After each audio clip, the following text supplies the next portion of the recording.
ಓಂ ಶಾಂತಿ 14/1/2022 मीठे बच्चे, यह तन रावण की प्रॉपर्टी है। इसे रावण को देकर अशरीरी बन घर जाना है। इसलिए इससे ममत्व निकाल दो। ಮಧುರ ಮಕ್ಕಳೇ, ಈ ದೇಹವು ಸಹ ರಾವಣನ ಆಸ್ತಿಯಾಗಿದೆ. ಇದನ್ನು ರಾವಣನಿಗೆ ಕೊಟ್ಟು ಅಶರೀರಿಯಾಗಿ ಮನೆಗೆ ಹೋಗಬೇಕಾಗಿದೆ. ಆದ್ದರಿಂದ ಈ ದೇಹದ ಮೇಲೆ ಇರುವ ಮಮತ್ವವನ್ನು ತೆಗೆದುಹಾಕಿರಿ. प्रश्न: सारे सृष्टि को शांति और सुख का दान देने की विधि क्या है? इडೀ ಜಗತ್ತಿಗೆ ಶಾಂತಿ ಮತ್ತು ಸುಖದ ದಾನ ಕೊಡುವ ವಿಧಾನ ಯಾವುದಾಗಿದೆ? उत्तर: सवेरे सवेरे उठ अशरीरी होकर बाप की याद में बैठना है। यह है विश्व को शांति का दान देने की विधि। और स्वदर्शन चक्र फिराना, यह है सुख का दान देने की विधि। ज्ञान और योग से ही तुम एवर हेल्दी वेल्दी बन जाते हो। सृष्टि नई हो जाती है। ಬೆಳಗ್ಗೆ ಬೆಳಗ್ಗೆ ಎದ್ದು ಅಶರೀರಿಯಾಗಿ ತಂದೆಯನ್ನು ನೆನಪು ಮಾಡುವುದು ವಿಶ್ವಕ್ಕೆ ಶಾಂತಿ ಕೊಡುವ ವಿಧಾನ ಆಗಿದೆ. ಮತ್ತು ಸ್ವದರ್ಶನ ಚಕ್ರ ತಿರುಗಿಸುವುದು ಸುಖದ ದಾನ ಕೊಡುವ ವಿಧಾನ ಆಗಿದೆ. ಜ್ಞಾನ ಮತ್ತು ಯೋಗದಿಂದ ನೀವು ಸದಾ ಆರೋಗ್ಯವಂತರು, ಐಶ್ವರ್ಯವಂತರು ಆಗಿಬಿಡ್ತೀರಿ. ನಿಮ್ಮ ಈ ದಾನದಿಂದ ಇಡೀ ಜಗತ್ತೇ ಹೊಸದಾಗ್ತದೆ, ಸೃಷ್ಟಿ ಹೊಸದಾಗ್ತದೆ. ಅಶರೀರಿಯಾಗಿ ತಂದೆಯ ನೆನಪು ಮಾಡೋದ್ರಿಂದ, ಶಾಂತಿಯ ಅನುಭವ ಮಾಡೋದ್ರಿಂದ ಶಾಂತಿಯ ಪ್ರಕಂಪನಗಳು ಎಲ್ಲ ಕಡೆಗೂ ಹರಡ್ತವೆ. ಶಾಂತಿಯ ದಾನ ಕೊಟ್ಟಂತೆ ಆಗ್ತದೆ. ಸ್ವದರ್ಶನ ಚಕ್ರ ತಿರುಗಿಸುವುದರಿಂದ ನೀವು ನಿಮ್ಮ ಮಧುರ ರಾಜಧಾನಿಯ ನೆನಪು ಮಾಡ್ತಾ ಸುಖದ ಅನುಭವ, ಖುಷಿಯ ಅನುಭವ ಮಾಡ್ತಾ ಇದ್ದರೆ ಆ ಸುಖದ ಪ್ರಕಂಪನಗಳು ಸುತ್ತಲೂ ಹರಡುತ್ತವೆ. ಅದಾಗಿದೆ ಸುಖದ ದಾನ ಕೊಡುವ ವಿಧಾನ. ಗೀತ್: ಮುझे अपनी शरण में ले लो राम. ನನಗೆ ನಿನ್ನ ಮಡಿಲಿಗೆ ಸ್ವೀಕರಿಸು. ಹೇ ನಿರಾಕಾರ ರಾಮ, ನನಗೆ ನಿನ್ನ ಮಡಿಲಿಗೆ ಹಾಕಿಕೊಳ್ಳು. ಹೇ ನಿರಾಕಾರ ರಾಮ, ನನಗೆ ನಿನ್ನ ಆಶ್ರಯದಲ್ಲಿ ಕರೆದುಕೋ. ನನ್ನನ್ನು ಸ್ವೀಕರಿಸು. ನಾನು ನಿನಗೆ ಶರಣಾಗುತ್ತಿದ್ದೇನೆ. ಇದು ಭಕ್ತಿಯ ಗೀತೆ ಆಗಿದೆ. ಓಂ ಶಾಂತಿ. यह भगत भक्ति मार्ग में गीत गाते हैं। हे राम, अपनी शरण में ले लो. अंग्रेजी में कहते एस्लम में ले लो. हिंदी अक्षर शरणागति है. भगत गाते क्योंकि रावण राज्य है. ಭಕ್ತಿ ಮಾರ್ಗದ ಈ ಹಾಡಿನಲ್ಲಿ ಭಕ್ತರು ಆ ರಾಮನಿಗೆ ಕೇಳ್ಕೋತಾರೆ, ನಮ್ಮನ್ನು ನಿನ್ನ ಮಡಿಲಿಗೆ ಸ್ವೀಕರಿಸು. ಇಂಗ್ಲಿಷ್ ಭಾಷೆಯಲ್ಲಿ ಇದಕ್ಕೆ ಅಸ್ಲಮ್ ಅಂತ ಹೇಳ್ತಾರೆ. ಹೇ ಭಗವಂತ, ನಿನ್ನ ಆಶ್ರಯದಲ್ಲಿ ನಮ್ಮನ್ನು ಕರೆದುಕೋ. ಹಿಂದಿ ಅಕ್ಷರ ಶರಣಾಗತಿ ಆಗಿದೆ. ಭಗತ್ ಗಾತೆ रावण को भी जलाते, इससे भी सिद्ध है ರಾವಣ ರಾಜ್ಯ. ಭಕ್ತರು ರಾವಣ ರಾಜ್ಯದಲ್ಲಿ ಇರೋದರಿಂದ ಆ ರಾಮನಿಗೆ ಕೇಳ್ಕೋತಾರೆ. ರಾವಣ ನಮ್ಮ ವೈರಿಯಾಗಿರೋದ್ರಿಂದ ರಾವಣನನ್ನು ಸುಡ್ತಾ ಇದ್ದಾರೆ. लेकिन अर्थ नहीं समझते. रावण का विनाश करने के लिए ದಶಹರಾ ಕರ್ತೆ. ಪ್ರತಿ ವರ್ಷ ದಸರಾ ಹಬ್ಬದಲ್ಲಿ ರಾವಣನನ್ನು ಸುಟ್ಟಾಕ್ತಾರೆ. ಆದರೆ ಅರ್ಥನೇ ಗೊತ್ತಿಲ್ಲ. ಅಭಿ ಯಹ ಸಂಗಮ್ ಹೈ, इस समय ही राम की शरण में गए होंगे और रावण का विनाश किया होगा. ಹಿಂದಿನ ಘಟನೆಯ ನೆನಪಿನಾರ್ಥವಾಗಿ ಭಾರತೀಯರು ಎಲ್ಲ ಹಬ್ಬಗಳನ್ನು ಆಚರಿಸ್ತಾರೆ. ರಾವಣನಿಗೆ ಸುಡುವುದು, ರಾಮನ ಆಶ್ರಯಕ್ಕೆ ಹೋಗುವುದು ಸಹ ಒಂದು ಸಮಯದಲ್ಲಿ ನಡೆದಿರಬೇಕಲ್ವ. ಅದು ಸಂಗಮ ಯುಗದಲ್ಲಿನೇ ಈ ಘಟನೆ ನಡೆದಿರ್ತದೆ.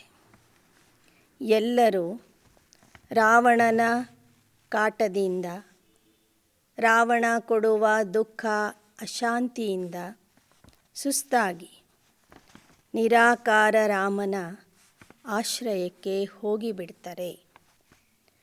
पास्ट में जो होकर गए उनका ही नाटक बनाते हैं.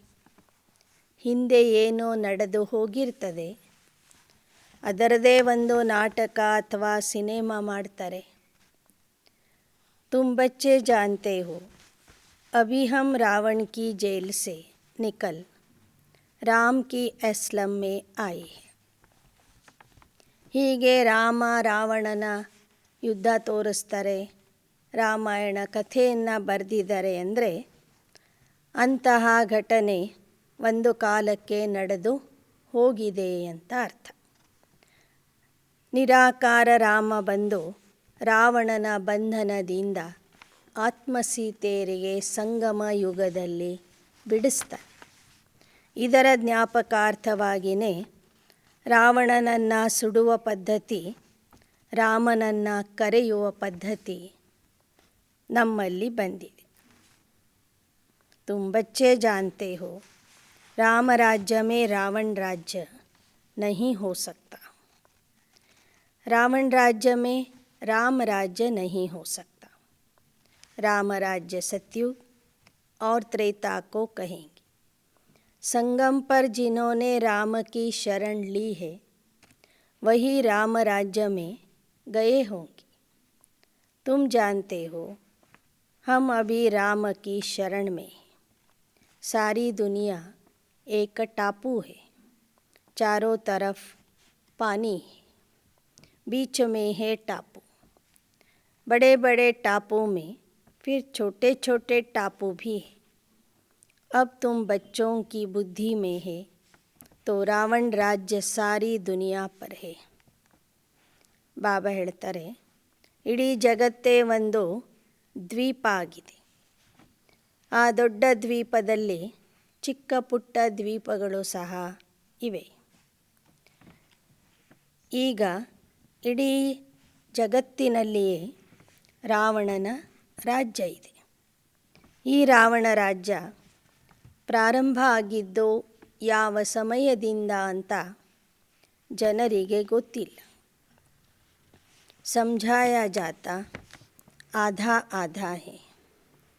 राम राज्य में सुख ब्रह्मा का दिन, रावण राज्य में दुख अर्थात ब्रह्मा की रात. आधा कल्प सोझरा तो आधा कल्प अंधियार.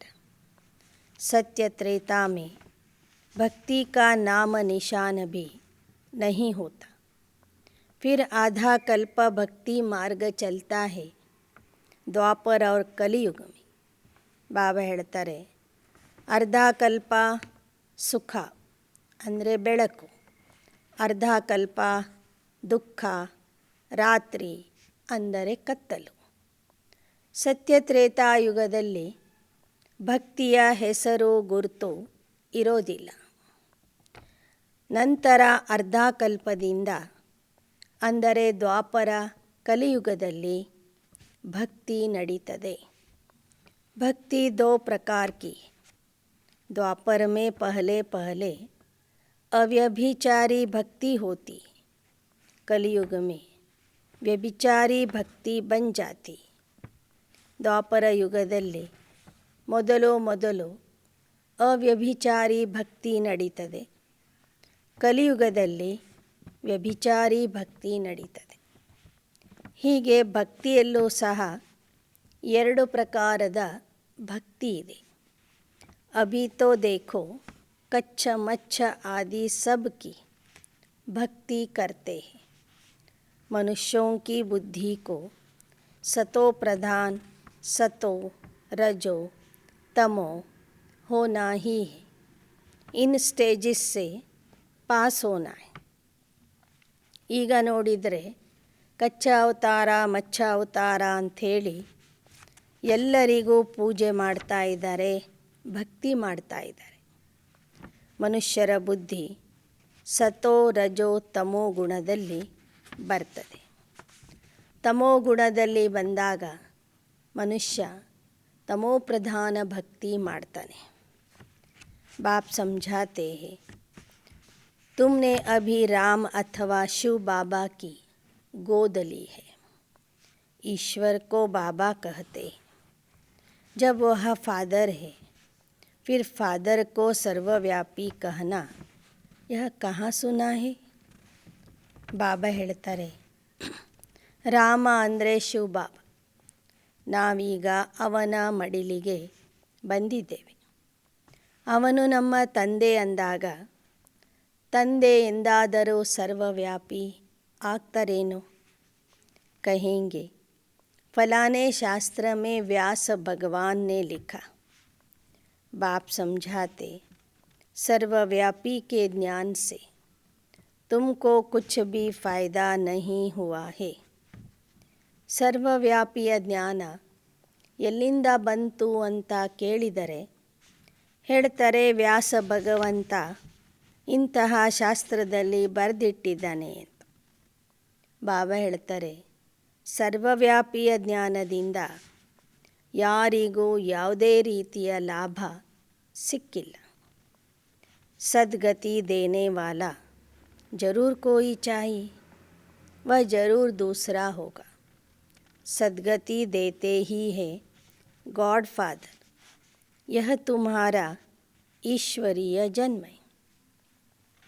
ಸದ್ಗತಿ ಕೊಡುವುದಕ್ಕಾಗಿ ಸದ್ಗತಿ ದಾತ ಒಬ್ಬರು ಬೇಕು. ಆ ಸದ್ಗತಿ ಕೊಡುವವನೇ ಪರಮಾತ್ಮ ಆಗಿದ್ದಾನೆ. ಅವನು ನಮಗೆ ಈಗ ಹೊಸ ಜನ್ಮ, ಈಶ್ವರೀಯ ಜನ್ಮ ಕೊಟ್ಟಿದ್ದಾನೆ. तुम अभी संगम पर हो. यह संगम का टाइम दिन में व रात में नहीं गिना जाता है. यह छोटा सा संगम है, जबकि दुनिया बदल गोल्डन एज होती है. ಬಾಬಾ ಹೇಳ್ತಾರೆ, ನೀವೀಗ ಸಂಗಮ ಯುಗದಲ್ಲಿ ಇದ್ದೀರಿ. ಸಂಗಮದ ಸಮಯ ಏನಿದೆ ಅದಕ್ಕೆ ರಾತ್ರಿ ಅಂತಲೂ ಹೇಳಲಿಕ್ಕಾಗೋದಿಲ್ಲ, ಹಗಲು ಅಂತಲೂ ಹೇಳಲಿಕ್ಕೆ ಆಗೋದಿಲ್ಲ. ಇದು ಬಹಳ ಚಿಕ್ಕದಾದಂಥ ಸಂಗಮ ಯುಗ. ಈ ಯುಗದಲ್ಲಿ ರಾತ್ರಿ ಕಳೆದು ಹಗಲು ಪ್ರಾರಂಭವಾಗ್ತದೆ. ಹೊಸ ಜಗತ್ತಿನ ಸ್ಥಾಪನೆ ಆಗ್ತದೆ. ಮುಂದೆ ಸುವರ್ಣ ಯುಗ ಬರ್ತದೆ. रावण राज्य से बदल राम राज्य होता है. जिस राम राज्य के लिए तुम पुरुषार्थ कर रहे हो तो ऐसे ऐसे गीत भी काम में आते हैं। यह हुआ जैसे श्लोक, इनका अर्थ किया जाता है। राम की शरण में जाने से फिर तुम सुख अर्थात राम राज्य में आएंगे। ನಿನ್ನ ಆಶ್ರಯಕ್ಕೆ ನಮ್ಮನ್ನು ಸೇರಿಸಿಕೊಳ್ಳಬೇಕು ಅಂತ ನಾವು ಆ ರಾಮನನ್ನು ಕೇಳಿದ್ದೇವೆ. ನಾವೆಲ್ಲರೂ ನಿನ್ನ ಆಶ್ರಯಕ್ಕೆ, ನಿನ್ನ ಮಡಿಲಿಗೆ ಬಂದಿದ್ದೇವೆ. ಆ ನಿರಾಕಾರ ರಾಮನಿಗೆ ಶರಣಾಗುವುದು ಅಂದರೆ ಸುಖಧಾಮ ರಾಮರಾಜ್ಯಕ್ಕೆ ಬರುವುದು. एक कहानी भी है, तुम पहले सुख चाहते हो या दुख? बोला सुख, क्योंकि सुख में फिर यमदूत लेने नहीं आएंगे, परंतु अर्थ नहीं समझते. ಒಂದು ಕಥೆ ಇದೆ. ಅದರಲ್ಲಿ ಧರ್ಮರಾಜ ಕೇಳ್ತಾನೆ, ನಿನಗೆ ಮೊದಲು ಸುಖ ಬೇಕು ಅಥವಾ ದುಃಖ ಬೇಕು? ಮೊದಲು ಸ್ವರ್ಗ ಬೇಕು ಅಥವಾ ನರಕ ಬೇಕು? ಆಗ ಆ ವ್ಯಕ್ತಿ ಹೇಳ್ತಾನೆ, ಮೊದಲು ನನಗೆ ಸ್ವರ್ಗ ಅಥವಾ ಸುಖನೇ ಬೇಕು ಅಂತ. ಯಾಕೆ ಅಂದರೆ ಆ ಸ್ವರ್ಗದಲ್ಲಿ ಯಮದೂತರೇ ಬರೋದಿಲ್ಲ. ನರಕಕ್ಕೆ ಕರ್ಕೊಂಡು ಹೋಗೋದಕ್ಕಾಗಿ ಯಮದೂತರೇ ಬರೋದಿಲ್ಲ ಅಂದ ಮೇಲೆ ನಾನು ಕಾಯಮ್ಮಾಗಿ ಆ ಸ್ವರ್ಗದಲ್ಲಿನೇ ಉಳಿತೀನಿ ಎಂಬ ಉದ್ದೇಶದಿಂದ ಆ ವ್ಯಕ್ತಿ ಹೇಳ್ತಾನೆ, ಮೊದಲು ನನಗೆ ಸ್ವರ್ಗ ಅಥವಾ ಸುಖ ಬೇಕು ಅಂತ. ಈ ಕಥೆಯೇನೋ ಎಲ್ಲರೂ ಕೇಳ್ತಿದ್ದೀರಿ, ಕೇಳ್ತಾ ಬಂದಿದ್ದೀರಿ. ಆದರೆ ಅದರ ಅರ್ಥ ಯಾರಿಗೂ ಗೊತ್ತಿಲ್ಲ. तुम्हारी बुद्धि में है हमारा देवता कुल बहुत ऊंचा था, पहले ब्राह्मण फिर देवता ಕ್ಷತ್ರಿಯ ವೈಶ್ಯ ಶೂದ್ರ ಬಂತೆ. ಇಲ್ಲಿ ಬಂದ ನಂತರ ನಮಗೀಗ ತಿಳಿದಿದೆ, ನಾವು ಮೊದಲೇ ಸ್ವರ್ಗದಲ್ಲಿ ಹೋಗ್ತೀವಿ ನಿಜ, ಮೊದಲು ಸ್ವರ್ಗ ಬೇಕು ಅಂತ ಕೇಳ್ತೀವಿ ನಿಜ. ಆದರೆ ಸ್ವರ್ಗದಲ್ಲಿ ಇದ್ದವರು ನಿಧಾನಕ್ಕೆ ನರಕದಲ್ಲಿ ಬರಲೇಬೇಕಾಗ್ತದೆ. ಸಂಗಮ ಯುಗದಲ್ಲಿ ಬ್ರಾಹ್ಮಣರು, ಸತ್ಯಯುಗದಲ್ಲಿ ದೇವತೆಗಳು, ತ್ರೇತಾಯುಗದಲ್ಲಿ ಕ್ಷತ್ರಿಯರು, ದ್ವಾಪರ ಯುಗದಲ್ಲಿ ವೈಶ್ಯರು ಹಾಗೂ ಕಲಿಯುಗದಲ್ಲಿ ಅವರೇ ಶೂದ್ರರಾಗ್ತಾರೆ. ಹೀಗೆ ದೇವತಾ ಆದಂಥವರು ಎಲ್ಲ ವರ್ಣಗಳಲ್ಲಿ ಬರ್ತಾರೆ ಎಂಬ ಜ್ಞಾನ ಸಂಗಮ ಯುಗದಲ್ಲಿ ನಮಗೆ ಸಿಕ್ಕಿದೆ.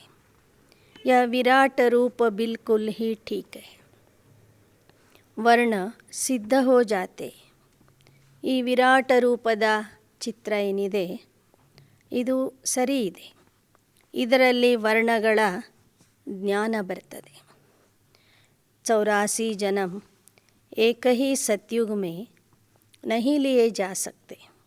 यह वर्ण फिरते रहते हैं. ड्रामा का चक्र पूरा हुआ, ಗೋಯಾ 84 जन्म ಪೂರೇ ಹುಯಿ.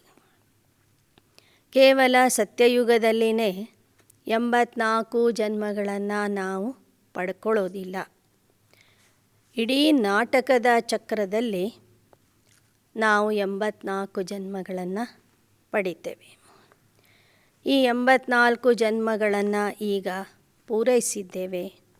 ಚಕ್ರ ಮುಗಿಲಿಕ್ಕೆ ಬಂದಿದೆ. चक्र लगाना ही है, इसलिए दिखाया दैवी वर्ण में इतना समय, क्षत्रिय में इतना समय. कभी शास्त्रों में भी नहीं सुना था कि ऐसे वर्णों में आना ही. ಬಾಬಾ ಹೇಳ್ತಾರೆ, ಈ ಚಕ್ರದಲ್ಲಿ ವರ್ಣಗಳ ವಿಚಾರನೂ ಬರ್ತದೆ. ಯಾವ ಯಾವ ವರ್ಣ ಎಷ್ಟೆಷ್ಟು ಸಮಯ ಇರ್ತದೆ ಅಂತನೂ ಈ ಚಕ್ರದಲ್ಲಿ ಗೊತ್ತಾಗ್ತದೆ. ಲೌಕಿಕದವರು ಒಂದೊಂದು ಯುಗ ಮತ್ತೊಂದು ಯುಗದಕ್ಕಿಂತ ದೊಡ್ಡದು ಅಂತ ಬರೆದಿಟ್ರು. ಹೀಗಾಗಿ ವರ್ಣಗಳ ಸಮಯ ಅಥವಾ ಅವಧಿನೂ ಅಲ್ಲಿ ಹೆಚ್ಚು ಕಡಿಮೆ ಆಗಿಬಿಡ್ತದೆ.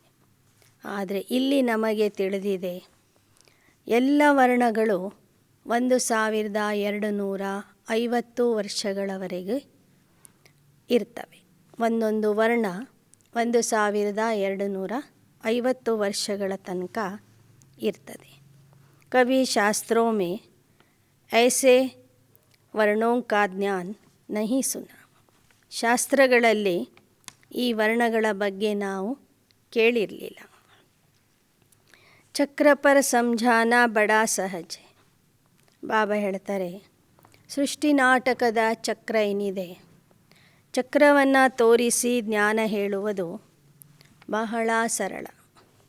ಬಾಬಾ ಡೈರೆಕ್ಷನ್ ದೇತೆ ಹೈ, ಪ್ರದರ್ಶನಿ में ऐसे ऐसे समझाना.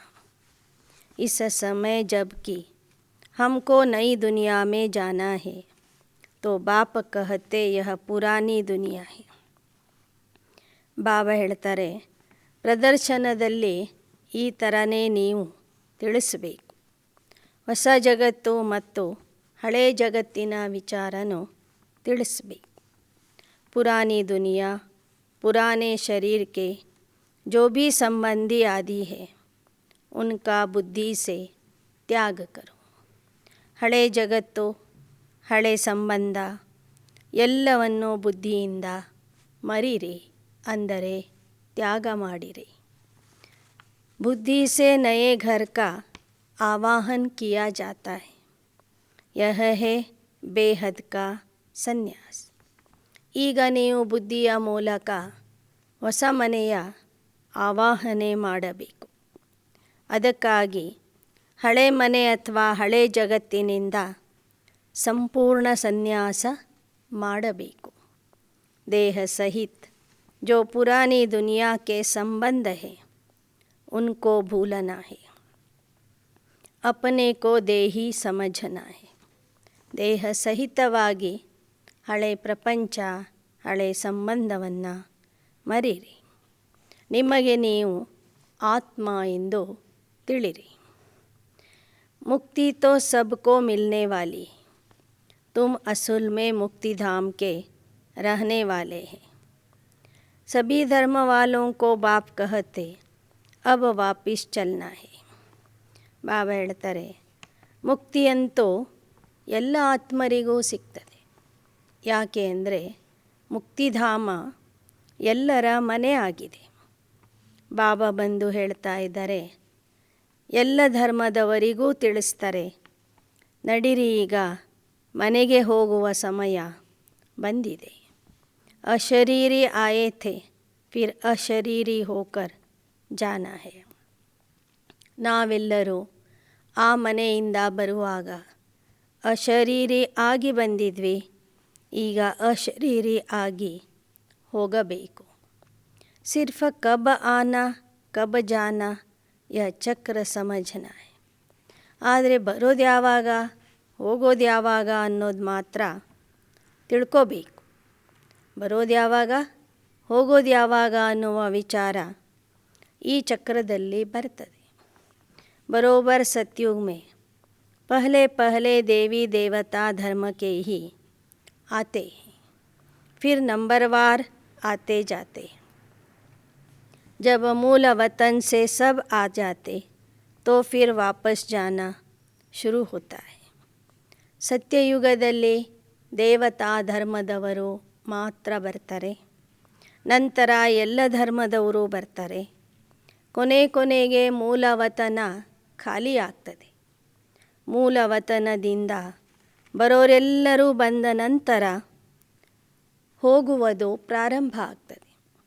ಎಲ್ಲರೂ ಹೋಗಲಿಕ್ಕೆ ಶುರು ಮಾಡ್ತಾರೆ. वहाँ तो आत्मा ही जाएगी. यह तन तो रावण की प्रॉपर्टी है. यह रावण को ही देकर जाना है. ಹೋಗುವಾಗ ನಾವು ಆತ್ಮರುಗಳು ಮಾತ್ರ ಹೋಗ್ತೀವಿ, ದೇಹಗಳನ್ನು ಇಲ್ಲಿಯೇ ಬಿಟ್ಟು ಹೋಗ್ತೀವಿ. ಈ ದೇಹ ರಾವಣನ ಆಸ್ತಿಯಾಗಿದೆ.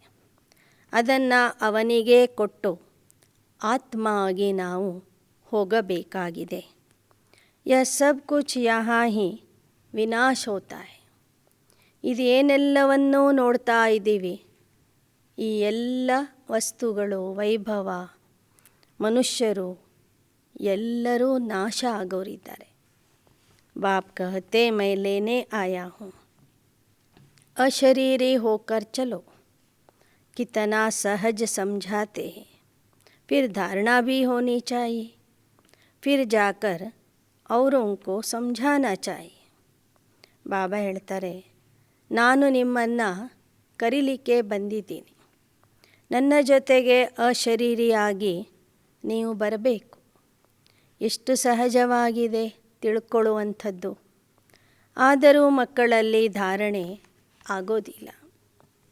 ಒಂದು ವೇಳೆ ಧಾರಣೆ ಆಗಿಬಿಟ್ಟರೆ ಅವರು ಅನೇಕರಿಗೆ ಈ ಜ್ಞಾನ ತಿಳಿಸ್ಲಿಕ್ಕೆ ಶುರು ಮಾಡ್ತಾರೆ. ಅನೇಕರಿಗೆ ಈ ಜ್ಞಾನ ತಿಳಿಸ್ತಾರೆ. ತುಮ್ ಗ್ಯಾರಂಟಿ ಕರ್ತೆ ಹೋ ಬಾಬಾ, ಹಮ್ ಸುನ್ಕರ್ ಫಿರ್ ಸುನಾएंगे. जिनको यह ಪ್ರಾಕ್ಟೀಸ್ ಹೋಗಿ ವಹ ಸುನಾ ಸಕೆಂಗೆ. ನೀವು ಬಾಬೋರ್ಗೆ ವಚನ ಕೊಡ್ತೀರಿ, ಬಾಬಾ ನಾವು ಕೇಳಿದ ಜ್ಞಾನ ನಾವು ಜನರಿಗೆ ತಿಳಿಸಿಕೊಡ್ತೇವೆ ಅಂತ. ಯಾರಿಗೆ ಜ್ಞಾನ ಹೇಳುವ ಪ್ರಾಕ್ಟೀಸ್ ಅಥವಾ ಅಭ್ಯಾಸ ಇರ್ತದೆ ಅವರು ಜ್ಞಾನ ಹೇಳ್ತಾ ಹೋಗ್ತಾರೆ. ಜಾನ್ತೆ ಹೋ ಇಸ್ ದುನಿಯಾ ಕೋ ಪವಿತ್ರ ಬನಾನಾ ಹೈ.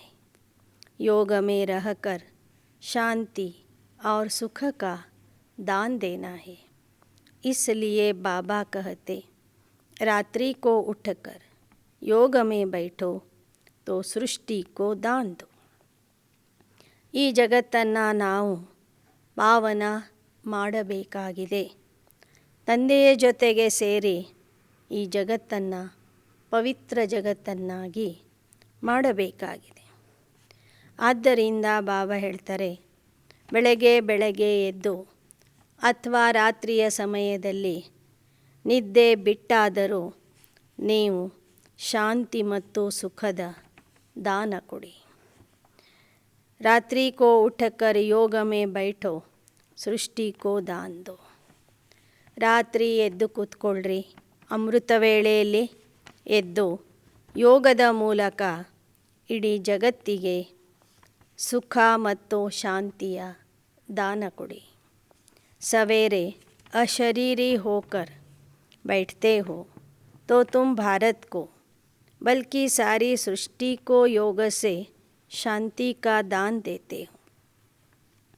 ಬೆಳಗ್ಗೆ ನೀವು ಅಮೃತ ವೇಳೆಯಲ್ಲಿ ಅಶರೀರಿ ಆಗಿ ಕೂತ್ಕೊಳ್ತೀರಿ, ಶಾಂತಿಯ ಅನುಭವ ಮಾಡ್ತೀರಿ ಅಂದರೆ ನೀವು ಜನರಿಗೆ ಶಾಂತಿಯ ದಾನ ಕೊಡ್ತೀರಿ ಅಂತ ಅರ್ಥ. फिर चक्र का ज्ञान स्मरण करने से तुम सुख का दान देते हो. ನಂತರ ನೀವು ಸ್ವದರ್ಶನ ಚಕ್ರವನ್ನು ನೆನಪು ಮಾಡಿ ಖುಷಿಯ ಅನುಭವ ಮಾಡ್ತೀರಿ, ಸುಖದ ಅನುಭವ ಮಾಡ್ತೀರಿ. ಆ ಸುಖದ ಪ್ರಕಂಪನಗಳನ್ನು ಹರಡಿಸ್ತೀರಿ ಅಂದರೆ ಜನರಿಗೆ ನೀವು ಸುಖದ ದಾನ ಕೊಡ್ತೀರಿ. ಸುಖ ಹೋತಾ ಹೈ ಧನ್ ಸೆ ತೋ ಸವೇರೆ ಉಠಕರ್ ಯಾದ ಮೇ ಬೈಠೋ. ಸುಖ ಸಿಗುವುದು ಹಣದಿಂದ. ಸತ್ಯಯುಗದಲ್ಲಿ ನೀವು ಅತ್ಯಂತ ಶ್ರೀಮಂತರು, ಹಣವಂತರು ಆಗೋರಿದ್ದೀರಿ. ಆ ಸತ್ಯಯುಗದ ನೆನಪು ಮಾಡುವುದು ಅಂದರೆ ಸುಖದ ಅನುಭವ ಮಾಡುವುದು ಮತ್ತು ಸುಖವನ್ನು ಜನರಿಗೆ ದಾನ ಕೊಡುವುದು. ಆದ್ದರಿಂದ ಬೆಳಗ್ಗೆ ಎದ್ದು ಯೋಗದಲ್ಲಿ ಕೂತ್ಕೊಳ್ಳಿ. ಬಾಬಾ ಬಸ್ ಆಪ್ಕೆ ಪಾಸ್ आए कि आए. 84 जन्म पूरे हुए. सवेरे उठकर बाप को याद कर शांति और सुख का दान देना पड़े. योग और ज्ञान से हेल्थ और वेल्थ मिलेगी. ಯೋಗ ಮತ್ತು ಜ್ಞಾನದಿಂದ ನಿಮಗೆ ಆರೋಗ್ಯ ಮತ್ತು ಸಂಪತ್ತು ಎರಡೂ ಸಿಗ್ತಾ ಇದೆ. जब हम एवर हेल्दी होते हैं तो सृष्टि नहीं होती है. ಯಾವಾಗ ನಾವು ಸಂಪೂರ್ಣ ನಿರೋಗಿ ಆಗ್ತೇವೆ ಆಗ ಜಗತ್ತು ಸಹ ಹೊಸದಾಗಿರ್ತದೆ. ಸತ್ಯ ತ್ರೇತಾ ಮೇ ಹೆಲ್ದಿ ವೆಲ್ದಿ ಹೇ. ಸತ್ಯ ತ್ರೇತಾಯುಗದಲ್ಲಿ ನಾವೆಲ್ಲ ಆತ್ಮರು ಒಂದು ಆರೋಗ್ಯದಿಂದ ಇರ್ತೀವಿ, ಎರಡನೇದು ಸಮೃದ್ಧ ಆಗಿ ಇರ್ತೀವಿ, ಹಣದಿಂದ ಸಂಪನ್ನ ಆಗಿರ್ತೀವಿ. ಕಲಿಯುಗ ಮೇ ಅನ್ಹೆಲ್ದಿ ಅನ್ವೆಲ್ದಿ ಹೇ. ಕಲಿಯುಗದಲ್ಲಿ ಆರೋಗ್ಯನೂ ಇಲ್ಲ, ಸಂಪತ್ತೂ ಇಲ್ಲ. ಅಬ್ ಹಮ್ ಹೆಲ್ದಿ और ವೆಲ್ದಿ ಬಂತೆ.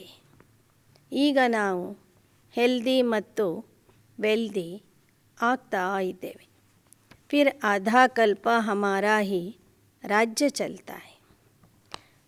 ಮತ್ತು ಅರ್ಧ ಕಲ್ಪ ನಮ್ಮದೇ ರಾಜ್ಯ ಇಲ್ಲಿ ನಡೆಯೋದಿದೆ. बुद्धि में जब यह ज्ञान हो तब ಖುಷಿ रह सके. ಬುದ್ಧಿಯಲ್ಲಿ ಯಾವಾಗ ಈ ಜ್ಞಾನ ನೆನಪಾಗ್ತದೆ ಆಗ ನೀವು ಖುಷಿಯಲ್ಲಿ ಇರೋದಕ್ಕೆ ಸಾಧ್ಯವಾಗ್ತದೆ. ಬಲ್ ಯಹ ಭೀ ಲಿಖ್ ದೋ 2500 वर्ष के लिए एवर हेल्दी वेल्दी बनना हो तो आओ इस ईश्वरीय नेचर क्योर सेंटर में. ಬಾಬಾ ಹೇಳ್ತಾರೆ, ಇದನ್ನೂ ಸಹ ಬರೆದಾಕ್ರಿ. 2500 ವರ್ಷಕ್ಕಾಗಿ ಆರೋಗ್ಯ ಮತ್ತು ಭಾಗ್ಯ ಬೇಕೆಂದರೆ ಈ ಒಂದು ಈಶ್ವರೀಯ ಪ್ರಾಕೃತಿಕ ಚಿಕಿತ್ಸಾ ಕೇಂದ್ರಕ್ಕೆ ಬನ್ನಿ ಅಂತ ಬರೆದಾಕ್ರಿ. ಪರಂತು ಲಿಖೇಂಗೆ ವಹ ಜಿಸ್ಮೇ ಜ್ಞಾನ ಹೋಗ. ಆದರೆ ಇದನ್ನು ಧೈರ್ಯದಿಂದ ಯಾರು ಬರೆದು ಹಾಕ್ತಾರೆ ಅಂದರೆ ಯಾರಲ್ಲಿ ಸಂಪೂರ್ಣ ಜ್ಞಾನ ಇರ್ತದೆ ಅವರು ಮಾತ್ರ ಈ ರೀತಿಯಲ್ಲಿ ಬರೆದು ಹಾಕ್ತಾರೆ. ऐसे थोड़े ही सेंटर हम खोलते हैं, सर्विस आप आकर करो. जो खोलते हैं उनको खुद सर्विस करनी चाहिए. ನಾವು ಸೇವಾ ಕೇಂದ್ರ ಸ್ಥಾಪನೆ ಮಾಡಿಕೊಡ್ತೀವಿ, ನೀವು ಬಂದು ನಡೆಸ್ರಿ ಅಂತ ಹೇಳಬಾರ್ದು. ಯಾರು ಸ್ಥಾಪನೆ ಮಾಡ್ತಾರೆ ಅವರೇ ಅದನ್ನು ಸಂಭಾಲನೆ ಮಾಡಬೇಕು, ನಡೆಸಬೇಕು. झगड़ा सारा पवित्रता पर ही चलता है. विष न मिलने से अत्याचार होते. अब है संगम युग. ಈ ಜ್ಞಾನ ಮಾರ್ಗದಲ್ಲಿ ಜಗಳ ಬರುವುದು ಪವಿತ್ರತೆಯ ವಿಷಯದ ಕಾರಣದಿಂದ. ವಿಷ ಸಿಗದೇ ಇದ್ದಾಗ ಮಹಿಳೆಯರ ಮೇಲೆ ಅತ್ಯಾಚಾರಗಳು ನಡೀತವೆ. अब है संगम तो बुद्धि में सुख धाम और शांति धाम को ही याद करना चाहिए. ಈಗ ಸಂಗಮ ಯುಗ ನಡೆದಿದೆ. ಮುಂದೆ ನಾವು ಶಾಂತಿಧಾಮಕ್ಕೆ ಹೋಗೋರಿದ್ದೇವೆ, ನಂತರ ಸುಖಧಾಮದಲ್ಲಿ ಬರೋರಿದ್ದೇವೆ. ಆದ್ದರಿಂದ ಶಾಂತಿಧಾಮ ಮತ್ತು ಸುಖಧಾಮವನ್ನು ಆಗಾಗ ನೆನಪು ಮಾಡ್ತಿರಬೇಕು. दुखधाम है तब तो सुखधाम को याद करते हैं. यह पतित दुनिया है. लॉ कहता है कलयुग के अंत्य में सबको पतित होना है. ಇಲ್ಲಿ ದುಃಖ ಇರೋದ್ರಿಂದನೇ ಜನ ಸುಖಧಾಮವನ್ನು ನೆನಪು ಮಾಡ್ತಾರೆ. ಪತಿತ ಆಗಿರುವ ಕಾರಣ ಪತಿತ ಪಾವನನನ್ನು ಕರೀತಾರೆ. तो जब तक संगम आए और राम राज्य की स्थापना हो जाए फिर रावण राज्य का विनाश होगा. ಎಲ್ಲಿಯ ತನಕ ಸಂಗಮ ಯುಗ ಬರೋದಿಲ್ಲ, ರಾಮರಾಜ್ಯದ ಸ್ಥಾಪನೆ ಆಗೋದಿಲ್ಲ, ಅಲ್ಲಿಯ ತನಕ ರಾವಣ ರಾಜ್ಯನೂ ವಿನಾಶ ಆಗೋದಿಲ್ಲ. ರಾಮರಾಜ್ಯದ ಸ್ಥಾಪನೆಯ ತಯಾರಿ ಸಂಪೂರ್ಣ ಆದಾಗ ಈ ರಾವಣ ರಾಜ್ಯ ವಿನಾಶ ಆಗ್ತದೆ. ವಿನಾಶ ಕಿ ತಯಾರಿ ಭೀ ಹೋ ರಹಿ. ವಿನಾಶದ ಸಿದ್ಧತೆಗಳನ್ನು ವಿಜ್ಞಾನಿಗಳು ಮತ್ತು ಇತರ ಆತ್ಮರು ಮಾಡ್ತಾನೇ ಇದ್ದಾರೆ. ಬಾಕಿ ಯಹ ಗುಡಿಯೋಂ ಕಾ ಖೇಲ್ ಕರ್ತೆ कितने गुड्डे गुड्डियाँ बनाते हैं, इसलिए इनको अंधश्रद्धा कहा जाता है. ವಿನಾಶ ಆಗೋ ತನಕನೂ ಭಕ್ತಿ ಮಾಡುವಂಥವರು ಭಕ್ತಿ ಮಾಡ್ತಾನೇ ಇರ್ತಾರೆ. ಗೊಂಬೆಗಳ ಆಟ ಆಡ್ತಾರೆ. ಗೊಂಬೆಗಳನ್ನು ತಯಾರು ಮಾಡಿ ಪೂಜೆ ಮಾಡಿ ನಂತರ ಅದನ್ನು ನೀರಲ್ಲಿ ಹಾಕಿಬಿಡ್ತಾರೆ. ಇದಕ್ಕೆ ಹೇಳಲಾಗ್ತದೆ अंधश्रद्धे ಅಂತ. जितने भारत में चित्र बनते हैं उतने और कहाँ नहीं बनते. ಭಾರತದಲ್ಲಿ ದೇವತಾ ಮೂರ್ತಿಗಳು ಚಿತ್ರಗಳು ಎಷ್ಟಿವೆಯೋ ಅಷ್ಟೊಂದು ಸಂಖ್ಯೆಯಲ್ಲಿ ದೇವತಾ ಮೂರ್ತಿಗಳಾಗಲಿ ಚಿತ್ರಗಳಾಗಲಿ ಯಾವ ದೇಶದಲ್ಲಿನೂ ಇಲ್ಲ ಅಂತ ಹೇಳ್ತಾರೆ. ಭಾರತ ಮೇ ಢೇರ್ ಚಿತ್ರ ಹೈ. ಭಾರತದಲ್ಲಿ ಮಾತ್ರ ರಾಶಿ ರಾಶಿ ಚಿತ್ರಗಳಿವೆ. ಯಾಕೆ ಅಂದರೆ ಆ ದೇವತೆಗಳು ಭಾರತದಲ್ಲಿಯೇ ವಾಸ ಮಾಡಿದರು. इस समय तमो प्रधान दुनिया है. तमो कलयुग से शुरू होता, फिर अंत्य में कहेंगे तमो प्रधान. ಬಾಬಾ ಹೇಳ್ತಾರೆ, ಈ ಜಗತ್ತೇ ಈಗ ತಮೋ ಪ್ರಧಾನ ಆಗಿಬಿಟ್ಟಿದೆ. ಕಲಿಯುಗದ ಪ್ರಾರಂಭದಲ್ಲಿ ಇದು ತಮೋ ಸಾಮಾನ್ಯ ಸ್ಥಿತಿಯಲ್ಲಿ ಇರ್ತದೆ. ತಮೋ ಗುಣ ಪ್ರಾರಂಭ ಆಗ್ತದೆ. ಕಲಿಯುಗದ ಕೊನೆಗೆ ತಮೋ ಪ್ರಧಾನ ಆಗಿಬಿಡ್ತಾರೆ. अब दुनिया जड़ जड़ीभूत हो गई. पुरानी चीज़ को आपे ही आग लग जाती है. ಈ ಜಗತ್ತು ಜರ್ಜರಿತ ಆಗಿಬಿಟ್ಟಿದೆ. ಹಳೆ ವಸ್ತು ತಾನೇ ಸುಟ್ಟೋಗ್ತದೆ. ಬಹಳ ಹಳೆದಾದಾಗ ಸ್ವಲ್ಪ ಬೆಂಕಿ ತಗಲಿದರೆ ಸಾಕು, ಅದು ಸುಟ್ಟೋಗ್ತದೆ. जैसे बट का जंगल होता है तो उनको आपे ही आग लग जाती है. इनको भी आग लगनी है. ಹೇಗೆ ಬಿದಿರಿನ ಕಾಡಿರ್ತದೆ ಅಥವಾ ಆಲದ ಮರಗಳು ಒಣಗಿರ್ತವೆ, ಆ ಮರಗಳಿಗೆ ತಾನೇ ಬೆಂಕಿ ಹತ್ಕೊಂಡು ಬಿಡ್ತದೆ. ಹಾಗೆ ಈ ಜಗತ್ತು ಸಹ ಮುಂದೆ ಭಸ್ಮ ಆಗಲಿದೆ. थोड़ा भी कुछ आपस में हुआ तो आग सुलग जाएगी. ಮುಂದೆ ನೋಡಿ, ಒಂದು ಸಣ್ಣ ಕಾರಣದಿಂದ ಒಂದು ಸಣ್ಣ ಕಿಡಿ ಹತ್ತಿದರೆ ಸಾಕು, ಇಡೀ ಜಗತ್ತೇ ಸುಟ್ಟು ಹೋಗಲಿದೆ. घर में कोई छोटी बात पर झगड़ा हो जाता, आपस में दोस्त होते, थोड़ी सी बात पर ऐसी दुश्मनी हो जाती जो एक दो का गला काटने भी लग पड़ते. ಹೇಗೆ ನೋಡಿ, ಮನೆಯಲ್ಲಿಯೂ ಸಹ ಒಂದು ಸಣ್ಣ ಕಾರಣದಿಂದ ಜಗಳ ಶುರು ಆಗ್ತದೆ. ಸ್ನೇಹಿತರಲ್ಲಿ ಒಂದು ಸಣ್ಣ ವಿಷಯಕ್ಕಾಗಿ ಶತ್ರುತ್ವ ಬಂದ್ಬಿಡ್ತದೆ. ಎಷ್ಟು ಪರಸ್ಪರರ ಮೇಲೆ ಕ್ರೋಧ ಬರ್ತದೆ ಅಂದರೆ, ಒಬ್ಬರು ಮತ್ತೊಬ್ಬರ ಕೊಲೆ ಮಾಡಲಿಕ್ಕೂ ಹಿಂದೆ ಮುಂದೆ ನೋಡೋದಿಲ್ಲ. ಕ್ರೋಧ ಭೀ ಕಮ್ ನಹಿ. ಈ ಕ್ರೋಧ ಅನ್ನೋದು ಕಡಿಮೆ ಇಲ್ಲ. ಏಕ್ ದೋ ಕೋ ಮಾರ್ನೆ ಕೆ ಲಿಯೆ ದೇಖೋ ಕಿತನಿ ತಯಾರಿ ಕರ್ ರಹೆ. ಪರಸ್ಪರರನ್ನು ಸಾಯಿಸೋದಕ್ಕಾಗಿ ಎಷ್ಟು ರೀತಿಯಿಂದ ತಯಾರಿ ಮಾಡ್ತಾ ಇದ್ದಾರೆ. ಯಹ ಹೇ ಡ್ರಾಮಾ. ಇದು ನಾಟಕದಲ್ಲಿ ಪೂರ್ವ ನಿರ್ಧಾರಿತ ಆಗಿದೆ. क्रिश्चियन लोग हैं दोनों बड़े, आपस में मिल जाए तो सब कुछ कर सकते.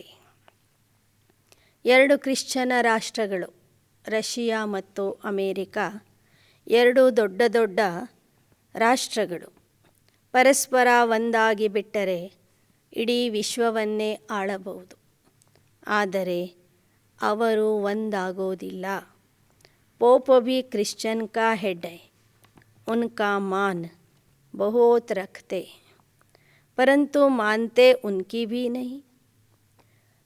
ಆ ದೇಶದವ್ರಿಗೂ ಧರ್ಮಗುರು ಪೋಪ್ನೇ, ಈ ದೇಶದವ್ರಿಗೂ ಧರ್ಮಗುರು ಪೋಪ್ ಆಗಿರ್ತಾರೆ.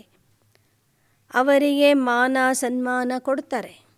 ಆದರೆ ಅವರ ಮಾತನ್ನು ಸಹ ಈ ಎರಡೂ ದೇಶದವರು ಕೇಳ್ತಾ ಇಲ್ಲ.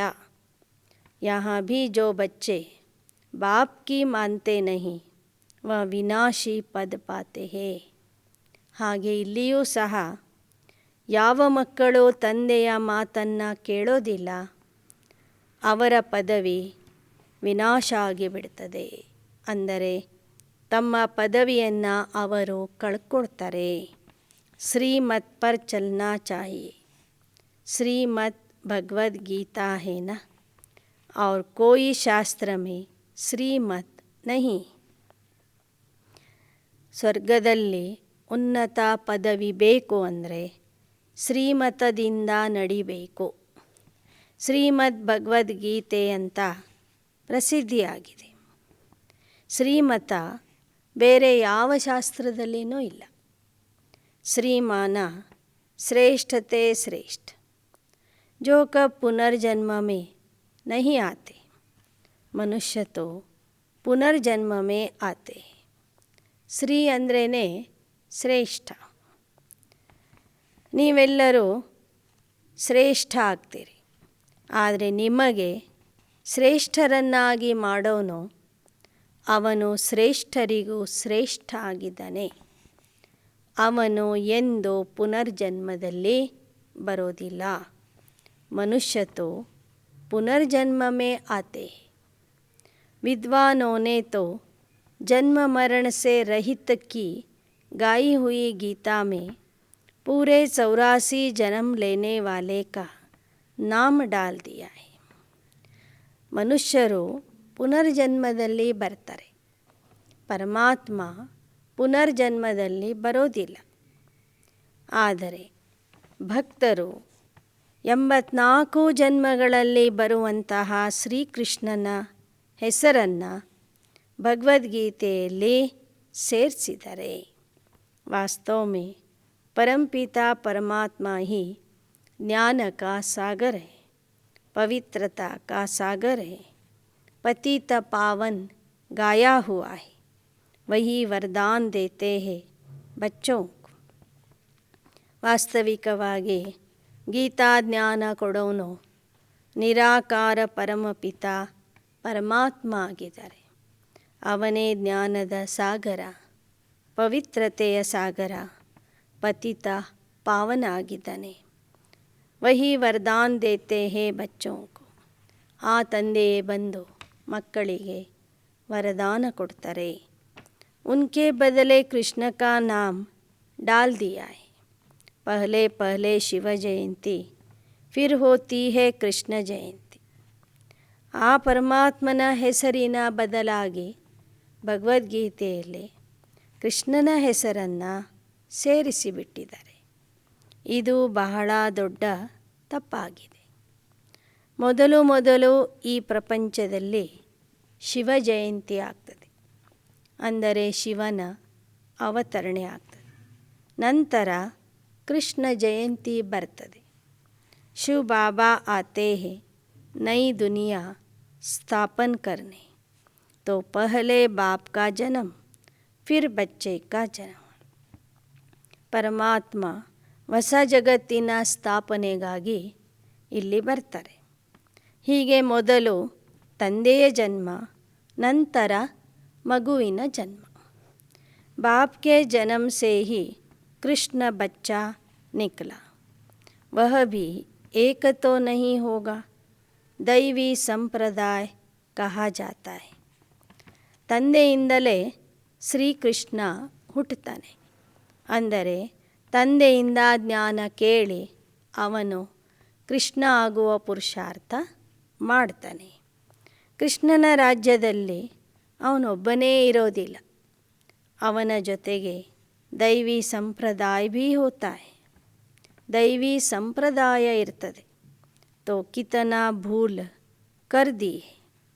कोई भी इस बात को समझ जाए उनके सब जिज्ञासु टूट पड़े. ಎಂತಹ ದೊಡ್ಡ ತಪ್ಪು ಭಾರತೀಯರು ಮಾಡಿದ್ದಾರೆ. ಇದು ತಪ್ಪಾಗಿದೆ. ಗೀತಾ ಜ್ಞಾನದಾತ ಪರಮಾತ್ಮ ಆಗಿದ್ದಾನೆ ಅಂತ ಒಬ್ಬ ಮಠಾಧೀಶ, ಒಬ್ಬ ಗುರುಗಳು ಏನಾದರೂ ತಿಳ್ಕೊಂಡ್ಬಿಟ್ರೆ ಎರಡನೇ ದಿನದಿಂದ ಅವರ ಭಕ್ತರು ಅವರ ಕೈ ಬಿಟ್ಟು ಹೋಗ್ತಾರೆ. ಭಕ್ತರ ಸಂಖ್ಯೆ ಕಡಿಮೆ ಆಗ್ತದೆ. ಆಗ ಈ ಎಲ್ಲ ಸಾಧು ಸಂತರ ಮುಖ ಹಳದಿ ಆಗಿಬಿಡ್ತದೆ. ಕಿತನಿ ಬಡಿ ಭೂಲ್ ಹೈ ತಬ್ ಹಿ ಬಾಪ್ ಕೋ ಆನಾ ಪಡ್ತಾ ಹೈ. ಎಂತಹ ದೊಡ್ಡ ತಪ್ಪನ್ನು ಭಾರತೀಯರು ಮಾಡಿದ್ದಾರೆ. ಅದನ್ನು ಸರಿಪಡಿಸ್ಲಿಕ್ಕಾಗಿಯೇ ಪರಮಾತ್ಮ ಬರಬೇಕಾಗ್ತದೆ. ಕಿಸ್ಕೋ ಸಮझाने देने में भी ಟೈಮ್ ಚಾಯಿ. ಒಬ್ಬರಿಗೆ ಈ ರೀತಿಯ ಒಂದು ಜ್ಞಾನ ತಿಳಿಸೋದಕ್ಕಾಗಿ ಸಮಯ ಬೇಕು ಅಂತ ಹೇಳ್ತಾರೆ ಬಾಬಾ. ಒಂದೇ ಸಲಕ್ಕೆ ಎಲ್ಲರೂ ಒಪ್ಕೊಳ್ಳೋದಿಲ್ಲ. ಪಹಲೆ ತೋ ಯಹ ನಿಶ್ಚಯ ಕರಾओ कि परम पिता परमात्मा से आपका क्या ಸಂಬಂಧ. ಮೊದಲು ನೀವು ಈ ನಿಶ್ಚಯ ಮಾಡಿಸ್ರಿ, ಪರಮಾತ್ಮನ ಜೊತೆಗೆ ನಮಗೇನು ಸಂಬಂಧ ಇದೆ ಅಂತ. तब समझे भगवान बाप है. भगवान को भगवान के पद पर तो रखो. ಬಾಬಾ ಹೇಳ್ತಾರೆ, ಎಲ್ಲರೂ ಹೇಳ್ತಾರೆ ಪರಮಾತ್ಮ ಅಂದ್ರೇ ನಮ್ಮ ತಂದೆ, ಈಶ್ವರ, ಭಗವಂತ. ಹಾಗಾದರೆ ಆ ಭಗವಂತನಿಗೆ ಅದೇ ಸ್ಥಾನದಲ್ಲಿ ಇಡಬೇಕು. ಪರಮಾತ್ಮ ಅಂದರೆ ಅವನ ಸ್ಥಾನ ಪರಮಾತ್ಮನ ಸ್ಥಾನನೇ.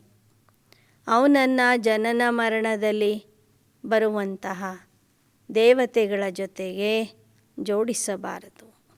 ಸಬ್ ಏಕ್ ಜೈಸೆ ಕೈಸೆ ಹೋಂಗೆ. ಕೆಲವರು ಹೇಳ್ತಾರೆ 33 ಕೋಟಿ ದೇವತೆಗಳು, ಅದರಲ್ಲಿ ಪರಮಾತ್ಮ ಒಬ್ಬನು. ಅದು ಹೆಂಗಾಗ್ತದೆ? ಎಲ್ಲರೂ ಒಂದೇ ಥರ ಹೇಗೆ ಇರ್ತಾರೆ? ಕೋಯಿ ಕಹತೆ ಸಬ್ ಭಗವಾನ್ ಕಿ ಲೀಲಾ ಹೈ, ಏಕ ರೂಪ ಛೋಡ್ ದೂಸರಾ ಲೇತೆ.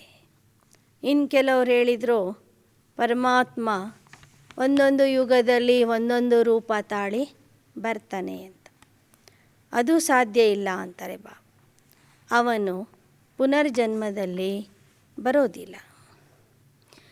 बच्चों को अब समझाया तो शरण कब ली जाती है.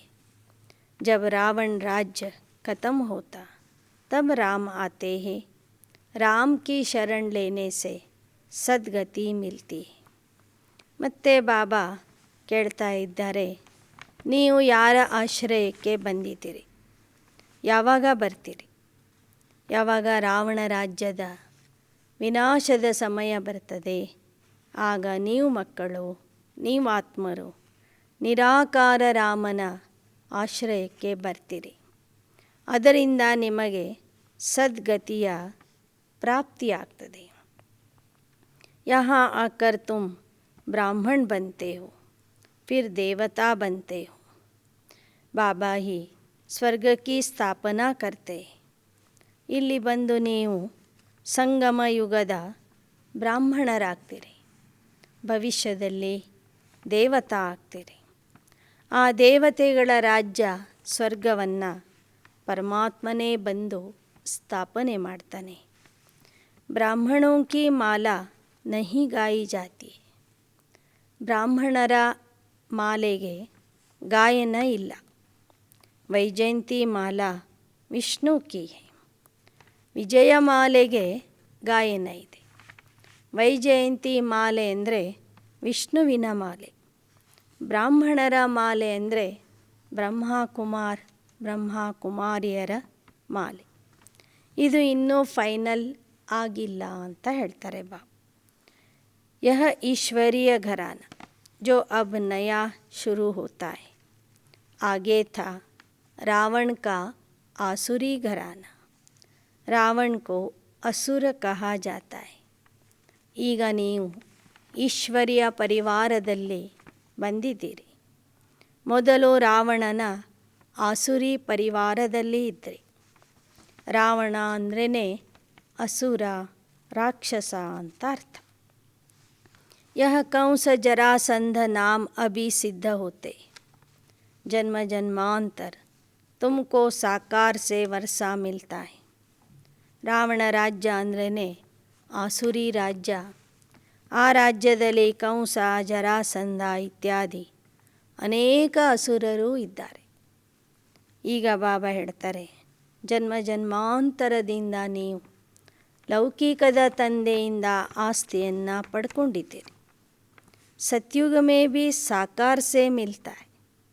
ಸತ್ಯಯುಗದಲ್ಲೂ ಸಹ ನಿಮಗೆ ಲೌಕಿಕದ ತಂದೆಯಿಂದನೇ ಆಸ್ತಿ ಸಿಗ್ತದೆ. ಸಿರ್ಫ್ ಇಸ್ ಸಮಯ ತುಮಕೋ ನಿರಾಕಾರ ಬಾಪ್ ಸೆ ವರ್ಷ ಮಿಲ್ತಾ ಹೈ. ಕೇವಲ ಸಂಗಮ ಯುಗದಲ್ಲಿ ಮಾತ್ರ, ಈ ಸಮಯದಲ್ಲಿ ಮಾತ್ರ ನಿಮಗೆ ನಿರಾಕಾರ ತಂದೆಯಿಂದ ಆಸ್ತಿ ಸಿಗ್ತದೆ. ಅಚ್ಚ मीठे मीठे सिकीलदे बच्चों प्रति मात पिता बाप दादा का याद प्यार और गुड मॉर्निंग. रूहानी बाप की रूहानी बच्चों को नमस्ते. रूहानी बच्चों की रूहानी बाप दादा को याद प्यार गुड मॉर्निंग और नमस्ते नमस्ते नमस्ते. धारणा के लिए ಮುಖ್ಯ ಸಾರ. ಧಾರಣೆಗಾಗಿ ಮುಖ್ಯಾಂಶಗಳು.